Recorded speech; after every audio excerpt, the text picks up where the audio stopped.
کیا تم نے کاروبار نبوت چھوڑ دیا ہے اور اب ترخان بن گئے ہو؟ اے دیوانے، کشتی سمندر پر چلتی ہے، خشکی پر نہیں۔ تم خشکی پر اتنی بڑی کشتی بنا رہے ہو، اس کے لیے سمندر کہاں سے لاؤ گے؟ عنوان: تیرا رب کون ہے؟ یہ کشتی کس قدر بڑی تھی اس کا اندازہ اس بات سے لگایا جا سکتا ہے کہ قرآن مجید کے الفاظ میں ہم نے اس کشتی کو عبرت کی نشانی بنا کر رکھ دیا۔ ہے کوئی اس واقعے سے عبرت حاصل کرنے والا؟ اس کشتی کو تیار کرنے میں 40 سال لگ گئے۔ یہ کشتی کوہ طوس پر بنائی گئی۔ اس کشتی کے اوپر چھت بھی تھی جس نے اسے بارش کے پانی سے محفوظ رکھا۔ یہ پہاڑ موجودہ ملک آرمینیا میں واقع ہے۔ کوہ طوس 5137 میٹر بلند اور دنیا کا 48واں اونچا پہاڑ ہے۔ اللہ کریم نے نوح کو نشانی بتائی کہ جب روٹی بنانے والے تنور سے پانی کا چشمہ نکلے تو سمجھ لینا اللہ کا عذاب آ گیا ہے۔ اس وقت سب ایمان والوں کو اور تمام جانداروں کو اپنی کشتی میں سوار کر لینا۔ جو کوئی اس کشتی میں سوار ہو جائے گا عذاب سے محفوظ رہے گا۔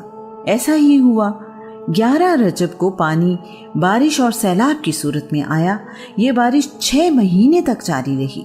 تمام زمین اور پہاڑ اس میں ڈوب گئے۔ نوح کی ساری قوم اس سیلاب میں ڈوب گئی۔ ان کو غرق کرنے کے لیے زمین سے زوردار چشمے جاری کر دیے گئے اور جو فیصلہ کیا جا چکا تھا اس کے مطابق طوفان کے دونوں پانی مل گئے۔ اللہ فرماتا ہے، پھر عرصہ دراز کے بعد زمین کو حکم دیا گیا کہ اے زمین اپنا پانی نگل لے اور اے آسمان تھم جا۔ پانی خشک کر دیا گیا اور کام تمام ہو گیا۔ کشتی کوہ جودی پر ٹھہر گئی اور اعلان کر دیا گیا ظالم قوم کے لیے ہلاکت ہی ہے۔ نوح کی کشتی 6 مہینے تک پانی میں تیرتی رہی۔ محرم کی 10 تاریخ کو جناب نوح واپس زمین پر اترے اور دنیا دوبارہ سے آباد ہوئی۔ اس وقت دنیا کی آبادی صرف ان 80 لوگوں تک باقی رہ گئی تھی جو کشتی میں سوار تھے۔ اس طوفان میں زمین پر موجود ہر چیز تباہ و برباد ہو گئی۔ آدم علیہ السلام کے بنائے گئے بیت اللہ کا نشان بھی باقی نہ رہا۔ نوح اس کے بعد 350 سال تک زندہ رہے۔ اللہ کے نبی نوح نے 950 سال کی عمر میں وفات پائی۔ نوح کے ایک بیٹے کا نام سام ہے۔ ان کی اولاد کا رنگ سفید اور گندمی ہے۔ دوسرے بیٹے کا نام حام ہے۔ ان کی اولاد کا رنگ سیاہ اور سفید ہے۔ ایک بیٹے کا نام یافرس ہے۔ ان کی اولاد میں سرخی مائل سیاہی رنگ پایا جاتا ہے۔ نوح کا ایک بیٹا کنان جسے عرب یام کہتے ہیں طوفان میں غرق ہو گیا تھا۔ ان سب کی والدہ کا نام نامہ ہے۔ نامہ بھی کشتی میں سوار تھیں۔ نوح کی باقی بیویاں طوفان میں غرق ہو گئیں۔ انسانوں کی ہدایت کے سلسلے میں اللہ کریم نے اپنے نبی ابراہیم کو دنیا میں بھیجا۔ نوح اور ابراہیم کے درمیان بہت سے نبی دنیا میں بھیجے گئے۔ ابراہیم جنوبی عراق میں پیدا ہوئے۔ آپ عراق کے شہر اور میں رہا کرتے تھے۔ بعد کے زمانے میں آپ ہجرت کر کے فلسطین میں رہنے لگے۔ ابراہیم کے زمانے میں لوگ پتھر اور لکڑی کے بتوں کی پوجا کرتے تھے۔ لوگ اپنے خالق کو بھول چکے تھے۔ ان کے لیے ہر مقصد کا خدا الگ تھا۔ زندگی کا خدا الگ، موت کا خدا الگ، طاقت کا خدا الگ، بارش کا خدا الگ، رزق کا خدا الگ، سورج کا خدا علیحدہ اور چاند کا خدا علیحدہ تھا۔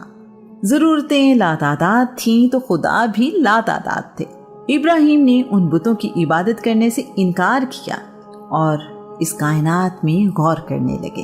نمرود بابل کا بادشاہ تھا۔ نمرود کے معنی ہیں باغی۔ نمرود کو نمرود جسیم بھی کہا جاتا ہے۔ وہ اس لیے کہ نمرود قد و قامت میں لمبا اور بھاری بھر کم تھا۔ نمرود کا نام نمرود بن کوش بن سام بن نوح ہے۔ ایک روایت کے مطابق نمرود کا نام نمرود بن کنان بن کوش بن سام بن نوح ہے۔ ایک روایت کے مطابق نمرود بادشاہ کو کہتے تھے، جبکہ اس کا نام زرہی بن تہمہ صفان ہے۔ یہ بہت ہی جابر اور ظالم بادشاہ تھا۔ بابل اس زمانے کا بہت اہم ملک تھا جس کا رقبہ 129 کلومیٹر تھا۔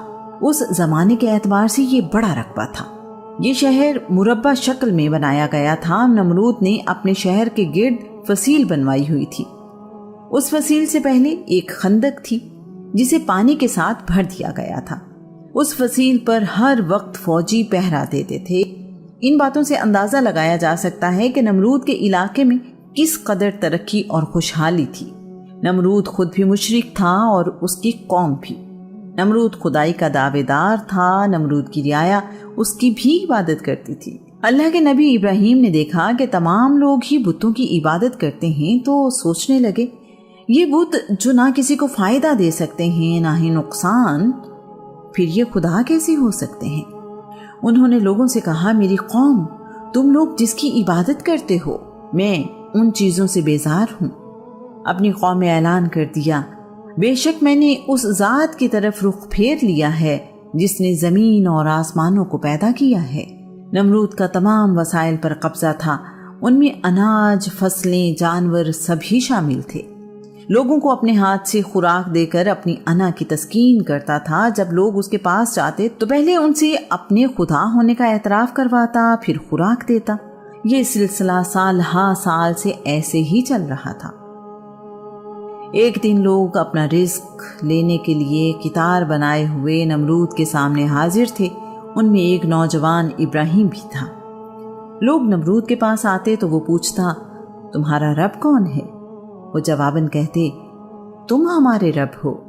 ये सुनने के बाद नमरूद उन पर मेहरबानी करते हुए उन्हें रोज़ी देता। इब्राहीम की बारी आई तो नमरूद ने उनसे भी पूछा, तुम्हारा रब कौन है? इब्राहीम ने जवाब दिया, मेरा रब वो है जो जिंदा करता है और मारता है। नमरूद ने कहा, ये तो मेरी ताकत है, मैं जिसे चाहूँ जिंदा छोड़ देता हूँ, जिसे चाहूँ उसे मौत की नींद सुला देता हूँ। अल्लाह के नबी ने कहा, मेरा रब तो अल्लाह है जो मशरिक से सूरज को तुलू करता है, तू सूरज को मगरिब से तुलू करके दिखा। नमरूद ये जवाब सुनकर ऐसा हो गया कि किसी बात की खबर न रही। उसके लिए ये जवाब निहायत गैर मुतवक्के था। नमरूद ने इब्राहीम को खुराक देने से इनकार कर दिया। इब्राहीम वहाँ से खाली हाथ घर लौट आए। इब्राहीम ने रास्ते से मिट्टी का ढेला उठाया और अपने दामन में बांध लिया। उनका मकसद ये था कि घर वालों को इस बात का इल्म न हो कि खुराक नहीं मिली। इब्राहीम भूखे पेट सो गए। मिट्टी वाली गठड़ी इब्राहीम के बिस्तर के करीब ही पड़ी थी। उनकी बीवी ने ये गठड़ी खोली तो अल्लाह करीम की रहमत से मिट्टी एक बेहतरीन किस्म की गंदुम में तब्दील हो चुकी थी। उन्होंने ये गंदुम पीसी और आटे से रोटी बना ली। इब्राहीम नींद से जागे तो रोटी देखकर हैरान रह गए, अपने रब के हुजूर शुक्रगुजार हुए। यहाँ एक तारीखी हकीकत की वजाहत ज़रूरी है। एक रिवायत के मुताबिक इब्राहीम के वालिद का नाम आज़र था और वो बुत परस्त थे। इब्राहीम के वालिद का नाम तारिख है। इंजील और तौरात भी तारिख को ही इब्राहीम का वालिद बताती हैं। आज़र आपके चचा का नाम है।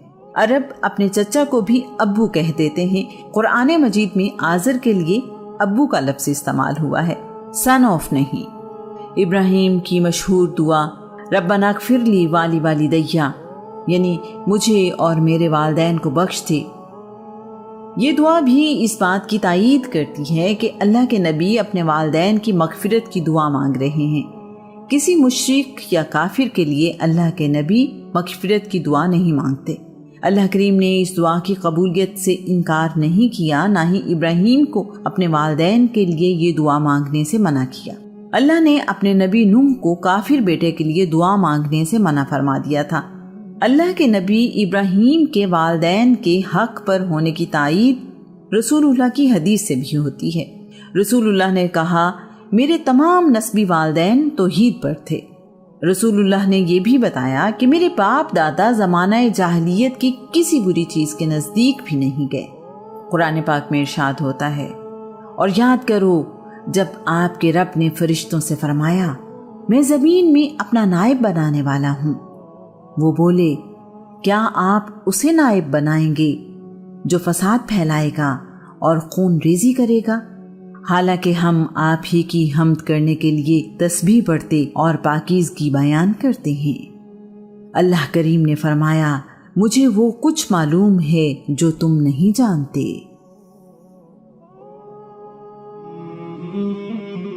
नमरूद ने जब देखा कि इब्राहीम आग से मुकम्मल तौर पर महफूज रहे تو شرمندہ ہوا۔ ابراہیم سے کہنے لگا تمہارا رب تم پر مہربان ہے۔ ابراہیم کو خلیل اللہ یعنی اللہ کا دوست بھی کہا جاتا ہے۔